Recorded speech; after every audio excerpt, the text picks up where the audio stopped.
Welcome back, Gundam guys and Gundam gals. Patrick Grade here from GGInfiniteNews.com. This time bringing you a video unboxing for the high-grade Gundam Age 2 model, the Dorado. This is the first bad guy suit released from the Gundam Age 2 series, and of course it's an upgrade version of the Gafran, which is apparent because of the overall design of the mobile suit, so we'll see a lot of similarities between the two, as well as some unique redesign, I'm sure. So let's take a look at the box and see what's going on. As always, we have a pretty dynamic image up front here, with the Gafran in front shooting off its two weapons in the palms, and then one in the back shooting off its tail weapon. So the Gundam Age high grades always have a nice piece of artwork on front, and this is no exception. Some nice coloring and shading going on there, and some dynamic lighting effects. Along one edge here we see some plates that are included, the front and back shot of the mobile suit posed on an action stand, the familiar hands, and he also has two shields, one for each arm, and of course the green seals or jewels inside the chest and head unit. And along the other edge, some basic suit information, some CGI artwork in the middle, and another pose of him up on the action stand.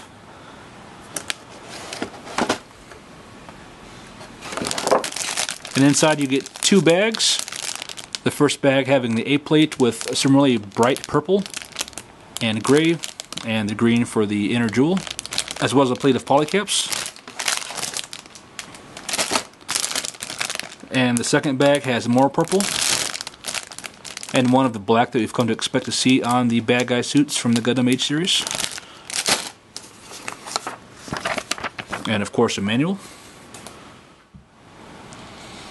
So taking a closer look at the three-color A plate here, we get some of the real dark gray or black that we've seen on all the Gundam Age bad guys so far, as well as a real vibrant purple, and also the clear green jewel for the chest piece. If you take a close look at, say, the chest unit or the side skirts and stuff, you can definitely tell that there's a generational progression between the Gundam Age 1 and the Gundam Age 2 bad guy suits. So while they share the same design philosophies, the smoothness and overall shapes have changed over the years, so it's cool to see that kind of progression in the timeline. The B plate is all of the dark gray. Pieces for the lower legs, the shoulders, the thighs, the forearms, and the tail weapon. All nicely detailed, all similar to what it was on the Gundam Age bad guys, but definitely more rich in detail and a little more sleek.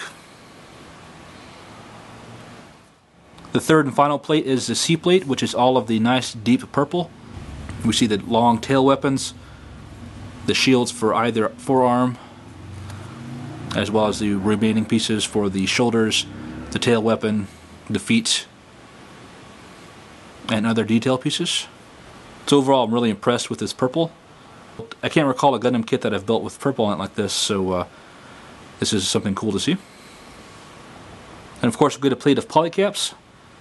And there's a small sheet of foil stickers with the green for the eye camera and the gray triangles for I'm not sure what yet. And finally, let's take a look at the manual. Of course, a reproduction of the cover art from the lid. Some line art for the beast mode of the Gafran compared to the Dorado. And here's a picture of the Ambat station, I believe it's called, from the end of the first series. Inside splash page, a couple of nice shots of the mobile suit front and back, and a decent little pose there. The Gundam Age 2 normal and the Bullet, the Genos 2 and the Adele, and showing off the different poses you can pull off with the tail weapon and the shields and the weapons in the palms and the jewels and the shields. As always, typical instructions on the inside, 3 pages of how to build everything, and the last page being how to assemble the tail weapon and attach it to the rest of the mobile suit. So far it's pretty typical fare for a high-grade Gundam Age kit.